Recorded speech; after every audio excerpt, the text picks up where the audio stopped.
Hoje nós queríamos tratar um pouquinho aqui, nós estamos andando nas parábolas de Jesus.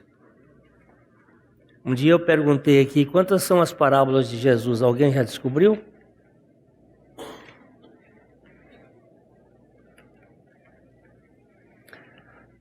Ninguém teve a pachorra de procurar quantas são as parábolas de Jesus?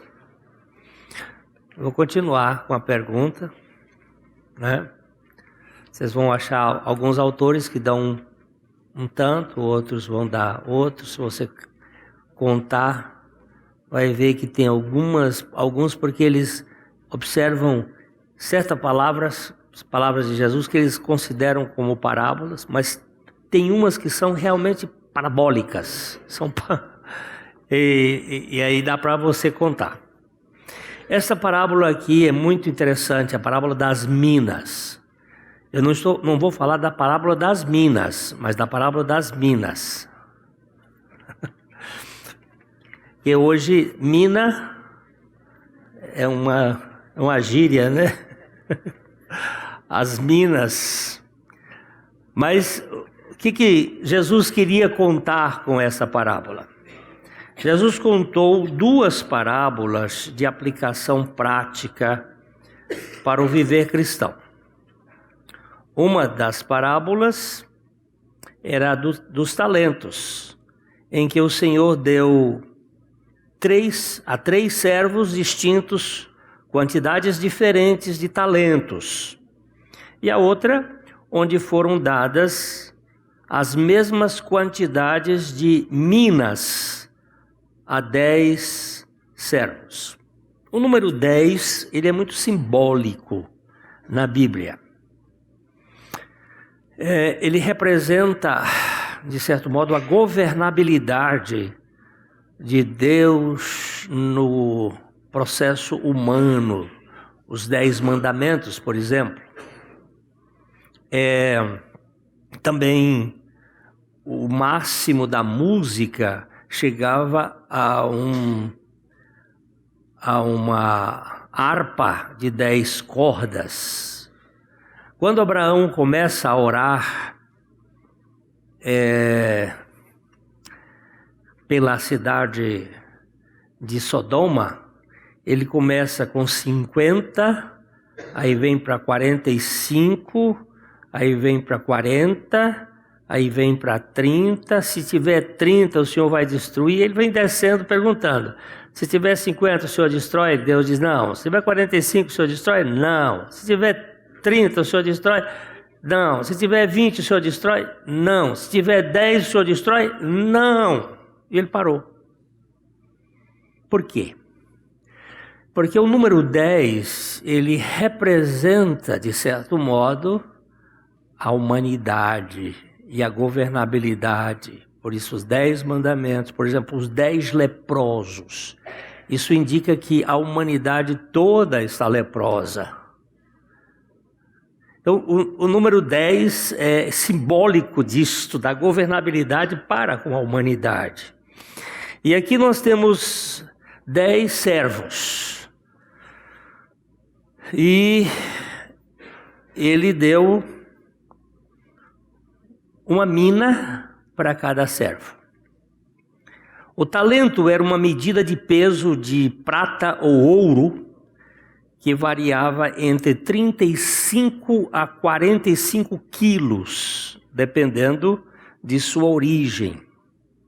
Se o talento fosse babilônico, se o talento fosse egípcio, ele variava de medida, de peso, mas era mais ou menos aí 35, em Israel era 36 quilos, mais ou menos, de ouro, prata. É uma quantidade significativa. Para você ter uma noção,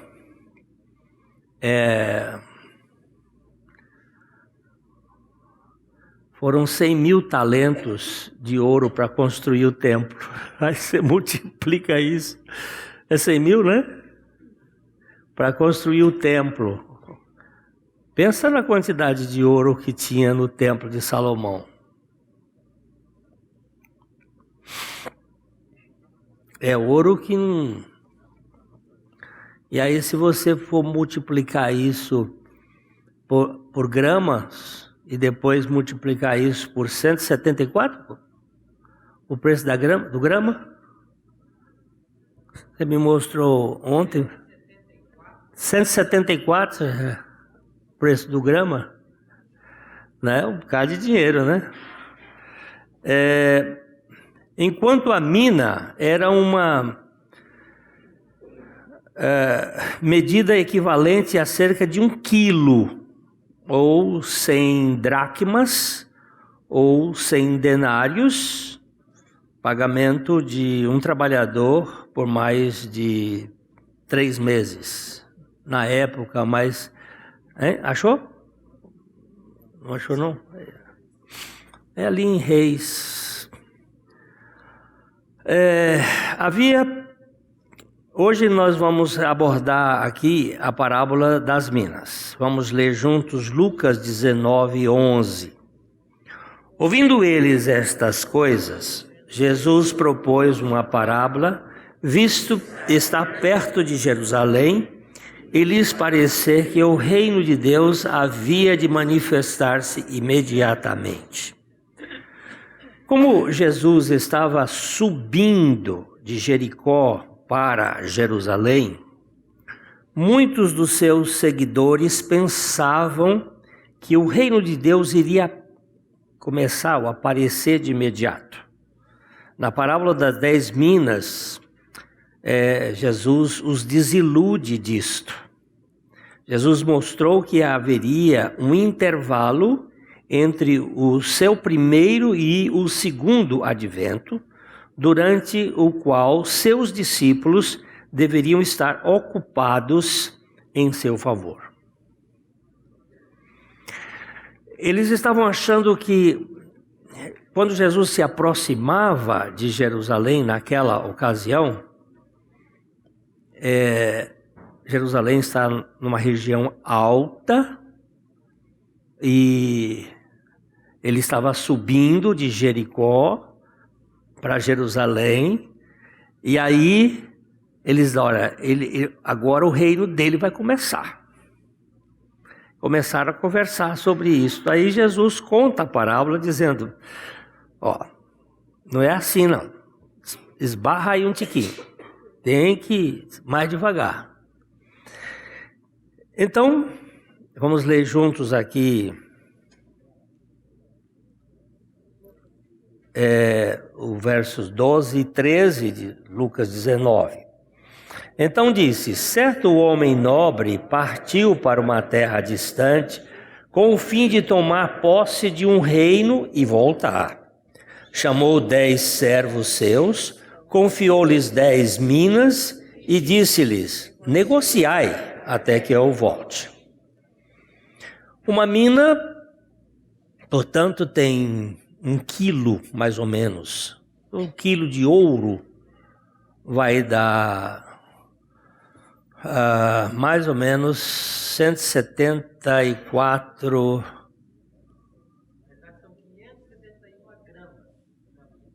Depende de onde é.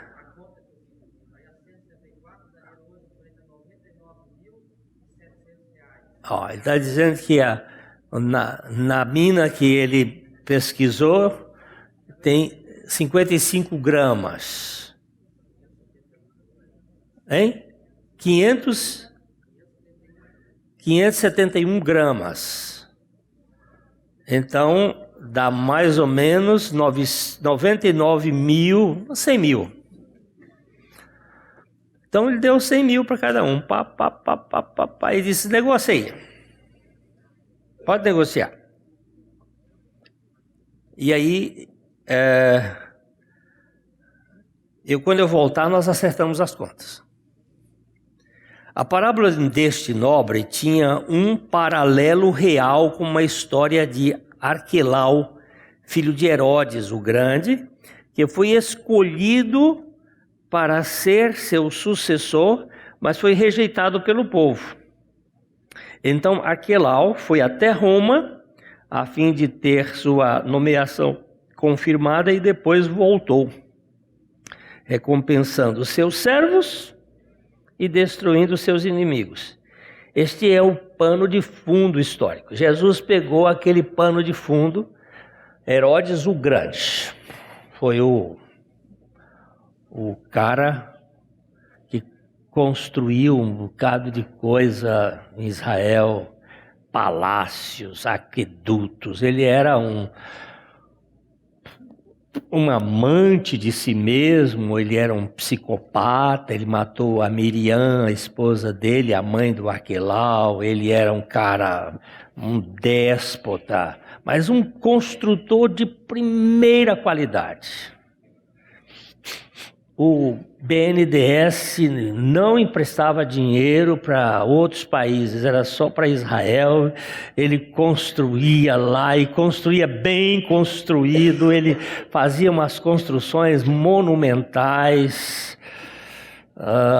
A última cidade que nós visitamos agora dessa vez foi Cesareia Marítima, que ele construiu em homenagem a César.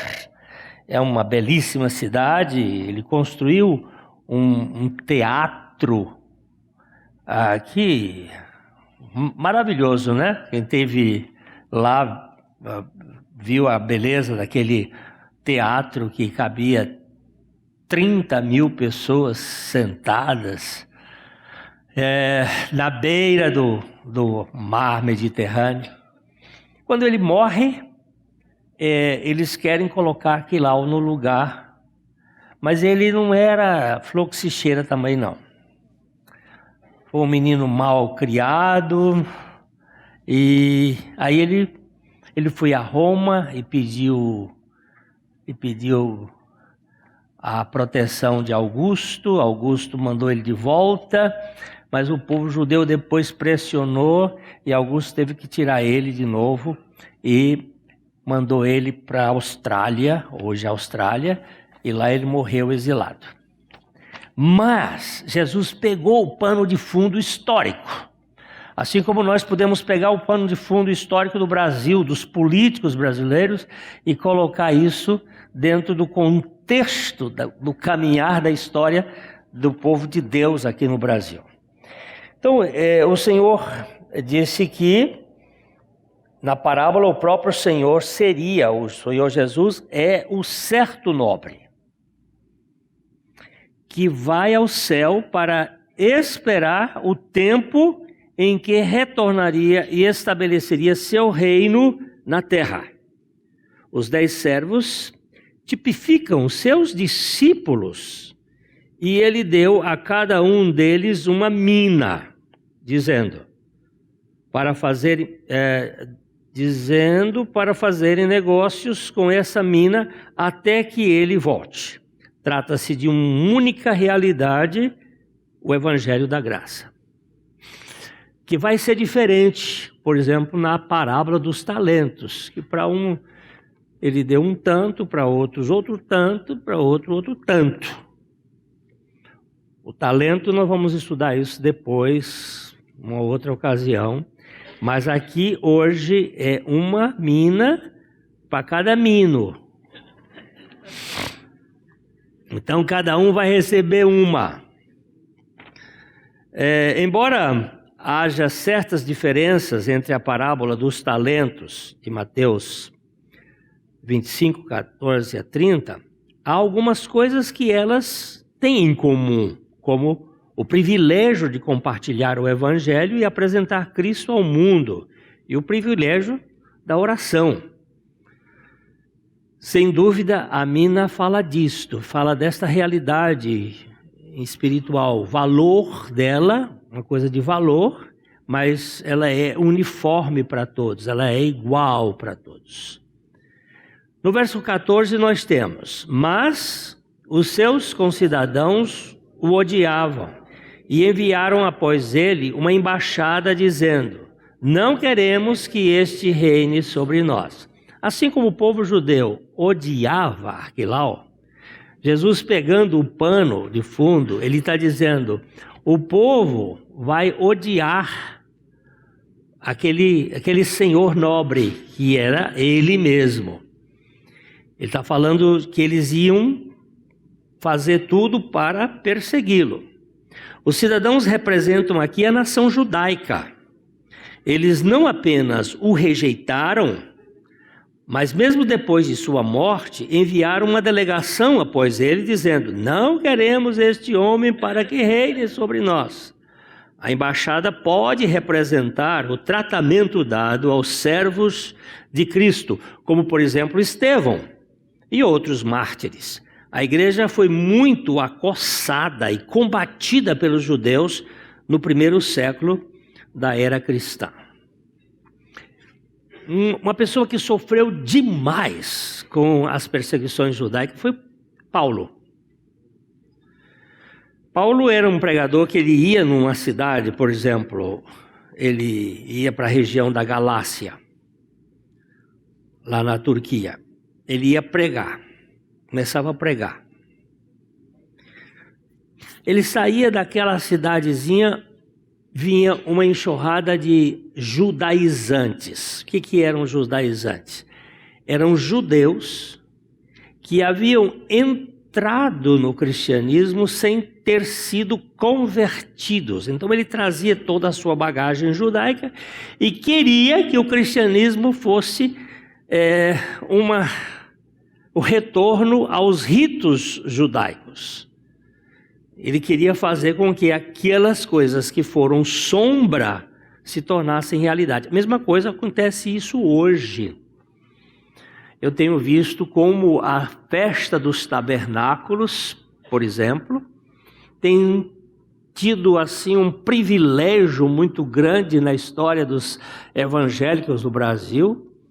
Eles fazem uma verdadeira festa, no sentido de que aquilo que apontava para a realidade de Cristo e para o Pentecostes agora vira como se fosse realidade. Aí montam cabana, fazem um negócio, e aí aquele show dos levitas que ficam levitando nos palcos, é um negócio assim esquisito.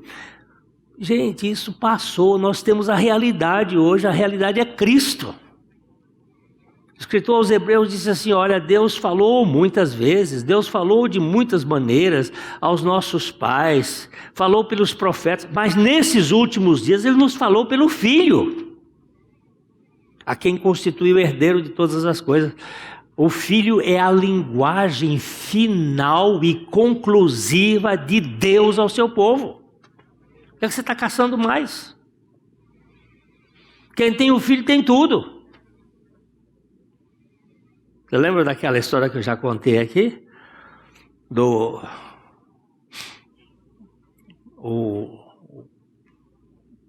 Era um homem muito rico, muito rico. Um dos hobbies dele era quadros famosos. Ele tinha uma verdadeira galeria na sua casa de Picasso, de Renoir, de Rembrandt, uma coisa fantástica. E ele tinha um único filho. O filho dele foi... Obrigado.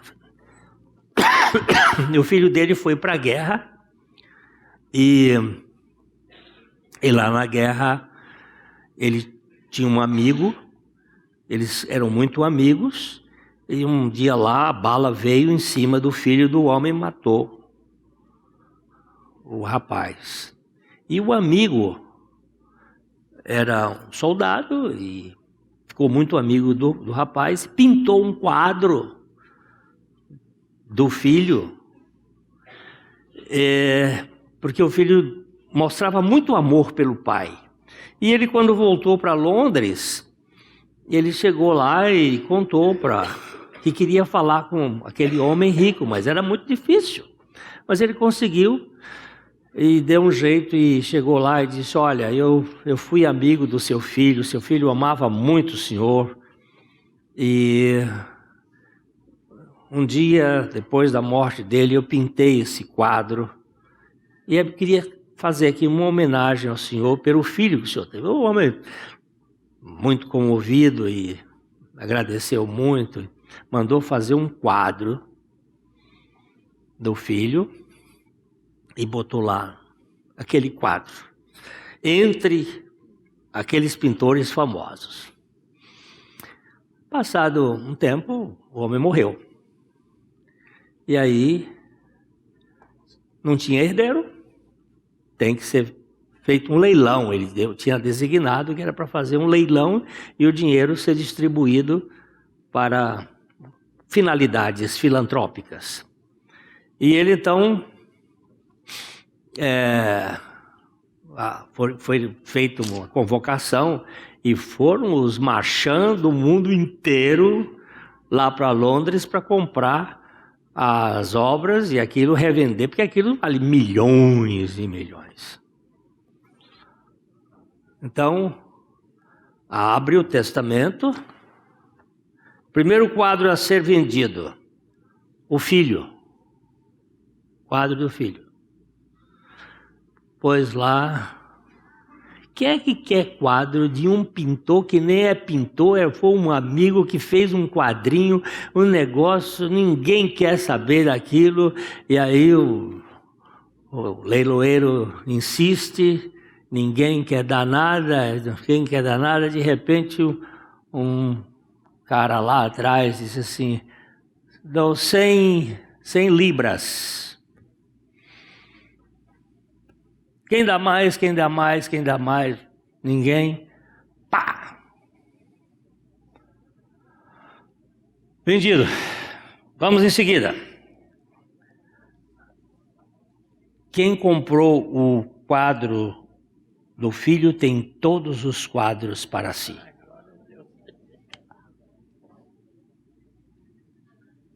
Quem comprou? O jardineiro da casa, que conhecia o menino e que deu o que ele podia dar. E quem tem o filho, tem tudo. Quem tem o filho, tem tudo. O que você quer mais? Aí o jardineiro, vieram todos os caras e disseram, agora você vai fazer? Ele disse, não, agora vamos fazer outro. E ele recebeu uma fortuna e distribuiu grande parte da fortuna como o seu senhor queria e botou um restinho lá para ele para o resto da vida, para ele não trabalhar. Mas quem tem o filho tem tudo, meu filho. O problema é que hoje o cristianismo está dando coisas, está dando alguns que não têm o valor do filho e você fica se envolvendo com tudo isso. Onde é que eu estou? Agora já me perdi. Hein?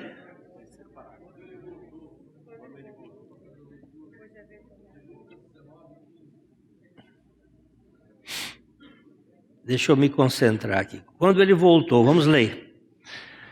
Quando ele voltou, depois de haver tomado posse do reino, mandou chamar os servos a quem dera o dinheiro, a fim de saber que negócio cada um teria conseguido. Aqui o Senhor é visto voltando para estabelecer o seu reino. É o segundo advento dele. Ele diz, entre o primeiro advento e o segundo, vocês vão ter que trabalhar. Eu vou dar uma mina para cada um de vocês. E aí vocês vão fazer o trabalho. Quando eu voltar, vamos acertar as contas. Então, ele contará no seu reino como aqueles a quem deu as minas. Os crentes nesta era atual serão recompensados finalmente no que diz respeito aos seus serviços no tribunal de Cristo. Por favor, coloca 2 Coríntios 5:10 por aí. Isso acontecerá no céu após o arrebatamento. Aí nós temos um tribunal para prestar contas, um bema, um lugar de prestar contas do que nós fizemos com a nossa mina. o que Deus nos deu. A mina que ele deu a mim, ele deu ao Fernando.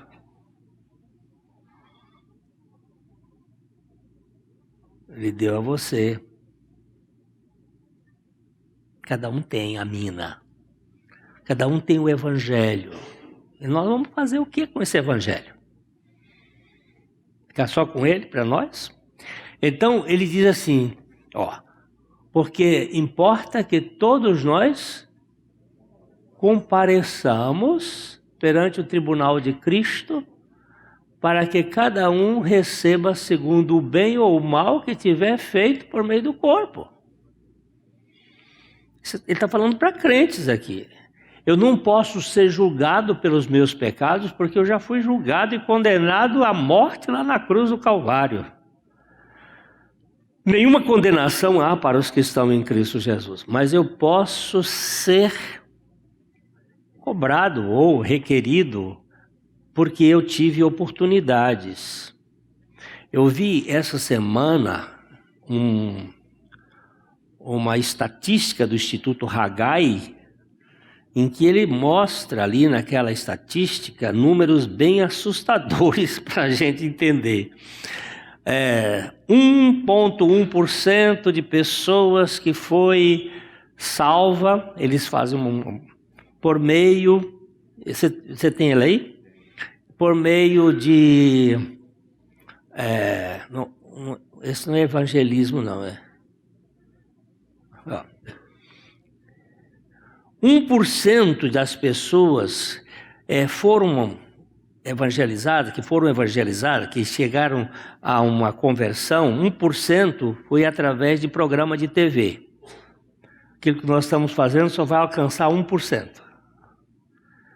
1,1% através de filmes, 2,1% através de outros meios de comunicação, 2,4% através de sermão.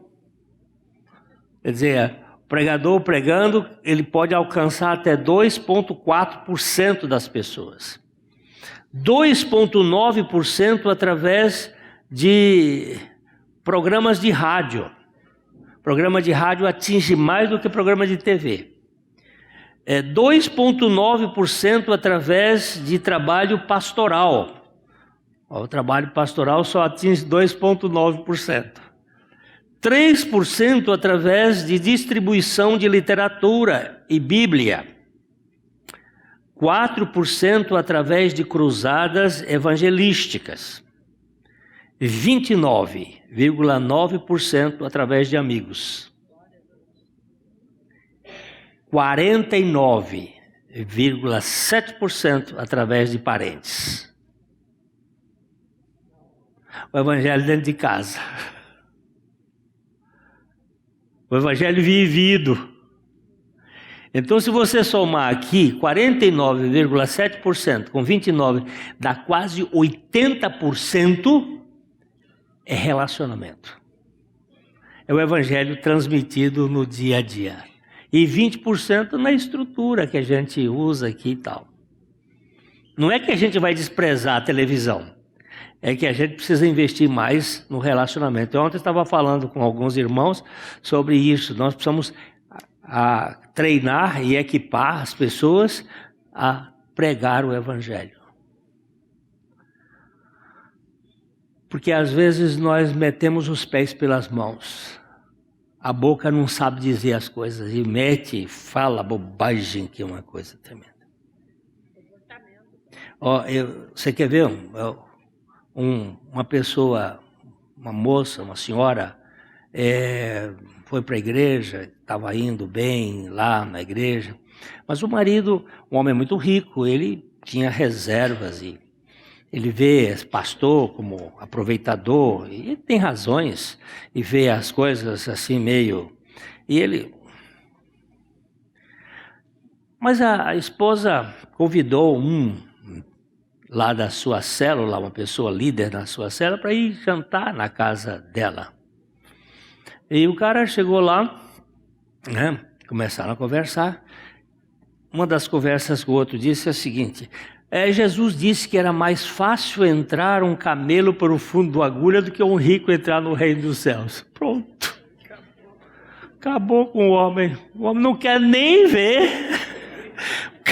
O cara, ao invés de entrar por uma porta de mostrar o Senhor Jesus, já vai botar um impedimento, problema para o cara. Ele fechou o filtro e acabou.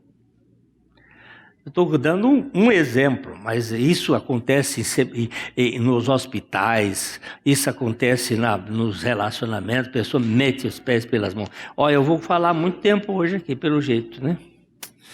Deixa eu correr. O fiel remanescente judeu que irá testemunhar por Cristo durante o período da grande tribulação será examinado só no segundo advento de Cristo. Talvez o julgamento que aqui seja de fato o acerto de contas dos crentes perante o tribunal de Cristo. O verso 19:16 diz assim: compareceu primeiro e disse: Senhor, a tua mina rendeu 10. A tua mina rendeu 10. Ele era ele deu 10 minas, a que rendeu 10. Ele foi o máximo na administração da sua mina. Rendeu 10. O primeiro servo ganhou 10 minas com a única mina que lhe fora confiado. Ele tinha consciência de que o dinheiro não era seu, pois disse: tua mina. E ele o usou da melhor maneira possível no avanço dos interesses do seu senhor, investindo o seu tempo. Verso 17. Respondeu-lhe o Senhor: muito bom servo bom, porque foste fiel no pouco, terás autoridade sobre 10 cidades. O Senhor elogiou-o como sendo ele um servo fiel em muito pouco. Apenas um lembrete de que depois de termos feito o melhor que pudermos, ou que pudemos, somos tão somente servos inúteis. Está aí em Lucas capítulo 10, versículo 17, você vai ver o texto dizendo: então regressaram os 70 possuídos de alegria, dizendo: Senhor, os próprios demônios, não é esse o texto, eu botei o texto errado. É quando ele diz assim: depois de ter desfeito tudo, considere-se servo inútil. Eu coloquei o texto errado. Nós fizemos o melhor que a gente pode, mas o que foi feito? Não se orgulhe disto. Fizemos apenas o que foi dado. Sua recompensa foi ter autoridade sobre 10 cidades. As recompensas pelo serviço fiel aparentemente estão ligadas à regra no reino de Cristo. À medida em que um discípulo irá governar é determinado pela medida de sua devoção e desprendimento. Eu tenho até visto assim, muitas pessoas ambicionando essa coisa assim como se fosse... Eu tenho aqui uma divisa de tenente, aí eu quero uma de capitão.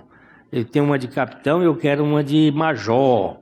Eu tenho uma de major e eu quero uma de coronel. Eu tenho uma de coronel, eu quero uma de general, aí de divisão, de brigada, de divisão, de general de 4 estrelas, de 5 estrelas. Meu amigo, acaba com essa ideia que no reino de Deus não tem isso não. É quanto menos você for, mais será. É de despreendimento. É de zero. Não fica aí, eu sou o máximo. Não é não, é quando não tem condições, é total dependência do Senhor. Senão isso lá no céu iria ser uma briga desgraçada de foice e de martelo. Do mesmo jeito que está cá. Mas eu... Não, querido, baixa o facho aí. Baixa o facho. Senão vai ficar um troço horrível.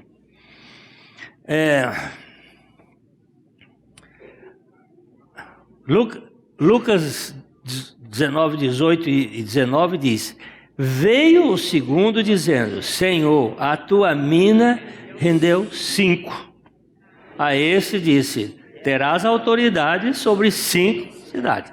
Você vê que teve um lá que produziu mais, o outro 50%. Mas ele houve segundo a sua capacidade.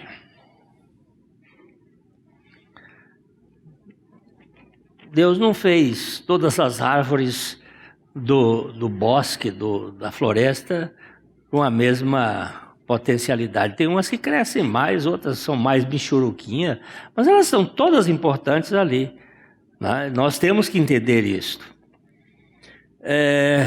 O segundo servo ganhou 5 minas, com a mina original, e a sua recompensa foram 5 cidades, cidades para governar. Sim, aqui não está. Aí veio então outro dizendo, vamos lá?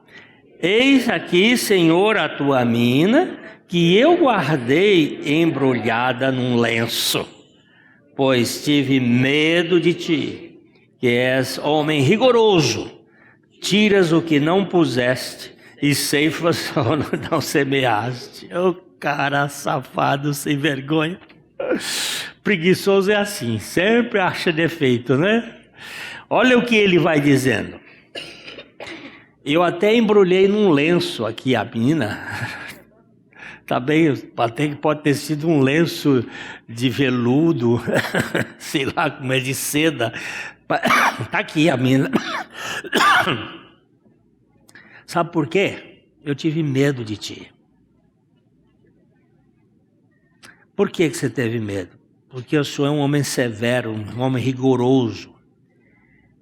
Tira onde não puseste. Ladrão. Ceifas onde não semeaste.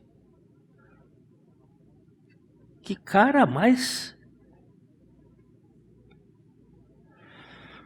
O terceiro veio com coisa alguma além de suas desculpas, envolvendo a mina guardada, devolvendo cuidadosamente em um lenço. Não ganhou nada com isso. Por que não? Sua preocupação foi culpar o nobre por seu rigor. Ele disse que o nobre era um homem austero que esperava retornos sem gastos, mas suas próprias palavras o condenaram. Se ele achava que o nobre era assim, tão duro, o mínimo que poderia ter feito era depositar o dinheiro num banco para que pudesse ganhar algum juro, pelo menos um jurozinho. Quanto é que dá de juro aí, Marquinho? Os 100 mil réis aí, os 100 reais, 500 por mês. Assim, se você puser, não é? Poupança? Não dá 5%? Não, 0,5%? 4%? 0,4%. 400 pau. Vai dar 4.800 por ano. Né? 4.800 por ano. Melhor do que nada. Dá para fazer uma festinha de aniversário. Não dá? Olha aí. Sim. Vamos ler o verso 22. Respondeu-lhe: servo mau, por tua própria boca te condenarei. Sabias que eu era homem rigoroso, que tiro o que não pus e ceifo o que não semeei? Era simplesmente o seu coração pecaminoso que culpava o Senhor por sua preguiça. Pois se ele realmente cresce, deveria ter agido com propriedade. Aqui numa evasiva. Tem gente que é preguiçosa. Não quer levantar o rabo da cadeira. fica ali socado. E o mundo perdendo e ele não faz nada para dizer para o vizinho, para outro, para outro, para outro, para outro, que tem uma esperança neste mundo.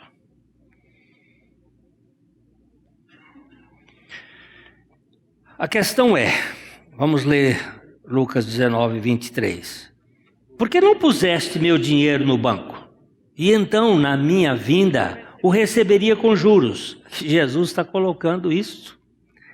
Este versículo parece sugerir que devemos nos empenhar com tudo o que temos para trabalhar em benefício do Senhor ou entregá-lo a alguém que use adequadamente para esse mesmo objetivo. Financiar, ajudar. É um trabalho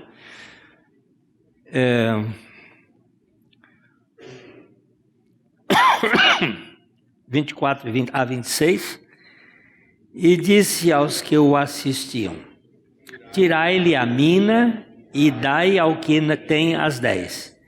Eles ponderaram: Senhor, ele já tem 10. Pois eu vos declaro, a todo a quem tem, dar-se-lhe-á, mas ao que não tem, o que tem lhe será tirado. Uau! Uau! Que isso é justo? Isso não é justo. O que você está fazendo? Você não quer fazer nada? Não, eu vou tirar de você, vou dar para quem está fazendo.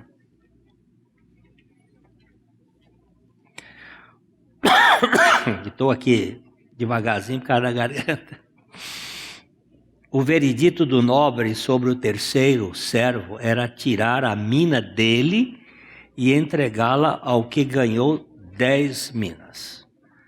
Se não usarmos as oportunidades para o Senhor, elas serão tiradas de nós. Por outro lado, se formos fiéis no pouco, Deus fará que nunca nos falte os meios para servi-lo ainda mais. Aquele que se empenha em servir mais e melhor, acaba recebendo mais da parte do Senhor. Isso com certeza desperta inveja dos indolentes e folgados. Eles vão aí passar a criticar, murmurar, criar problema.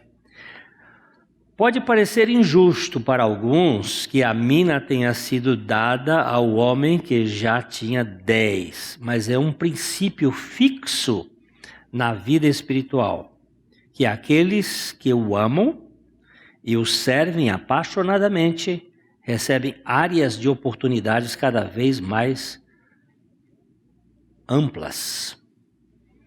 Não investir nas oportunidades resulta numa perda de todas. Não podemos nos excusar dos nossos privilégios. O terceiro servo sofreu uma perda de recompensa, mas nenhuma outra punição é especificada aqui. Aparentemente, não há dúvida quanto à salvação dele. Ele não perdeu a salvação. Não é dito isto, mas ele perdeu o privilégio. Porque eles eram servos, aqui no caso o Senhor está falando isso.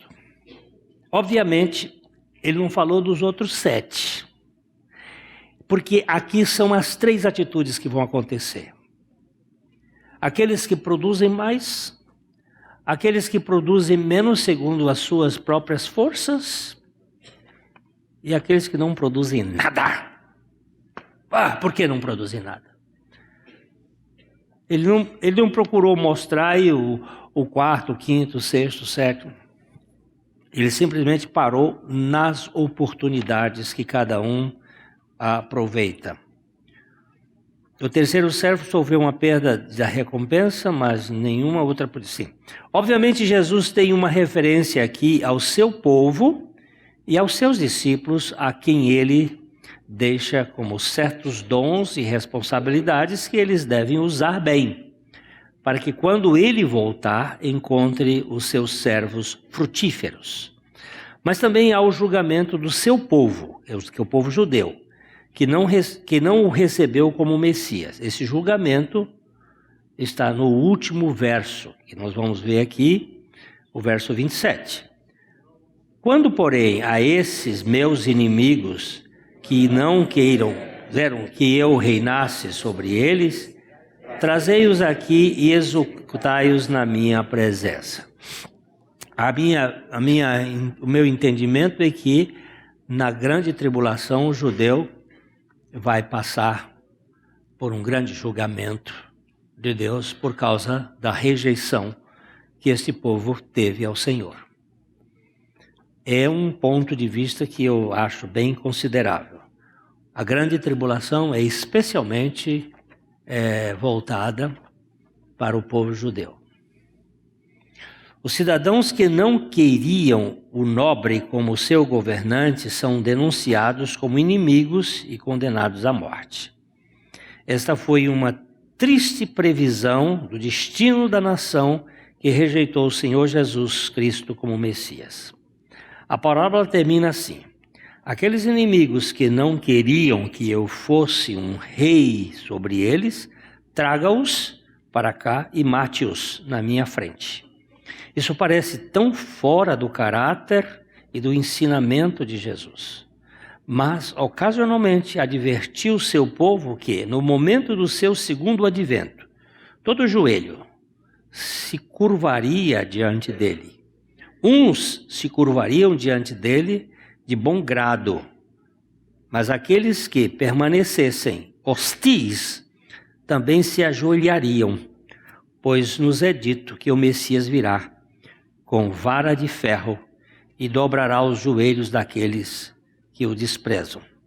Eles também se curvarão, não de bom grado, mas porque não terão escolha. Jesus veio a primeira vez como o cordeiro, mas ele virá a segunda vez como o leão da tribo de Judá. O tempo da graça, ele vai ter uma pausa, e aí vem o julgamento desse povo que rejeitou, porque eles não recebem a graça. Agora, para nós, fica aqui a observação.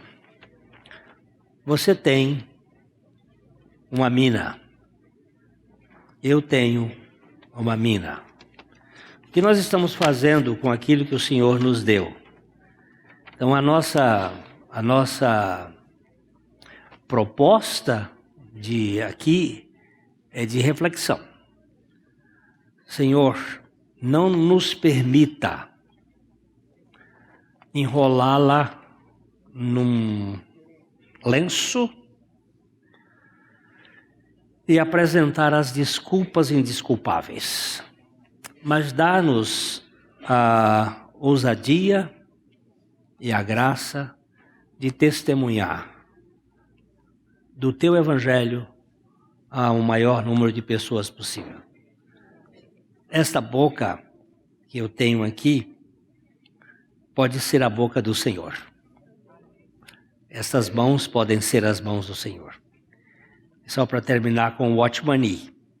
Ele estava num trem, indo de uma cidade na China para outra cidade, uma viagem de 3 a 4 horas.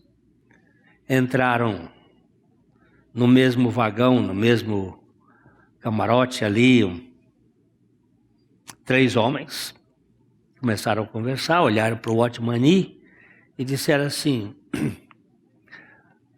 senhor, vamos matar o tempo aqui nessa viagem, 3 horas de viagem ou 4 horas, vamos matar o tempo aqui. Vamos jogar uma partida de pôquer. Matar o tempo. Vamos jogar uma partida de pôquer para nos entreter, a viagem fica mais rápida.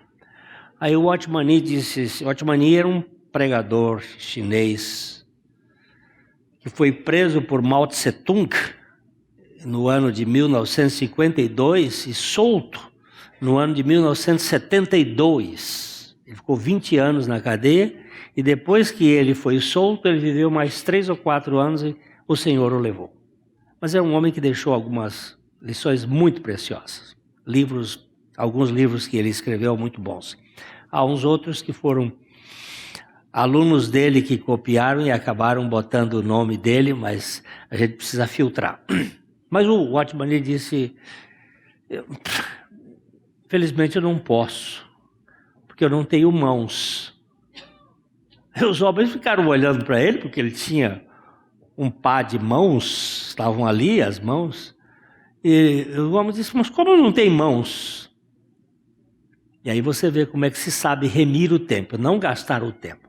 O Watchman disse, mas essas mãos não são minhas. Essas mãos são do Senhor Jesus. E durante 3 horas, ele pregou para aqueles homens sobre Jesus. E quando eles desceram lá, não tinham mais 3 jogadores de pôquer.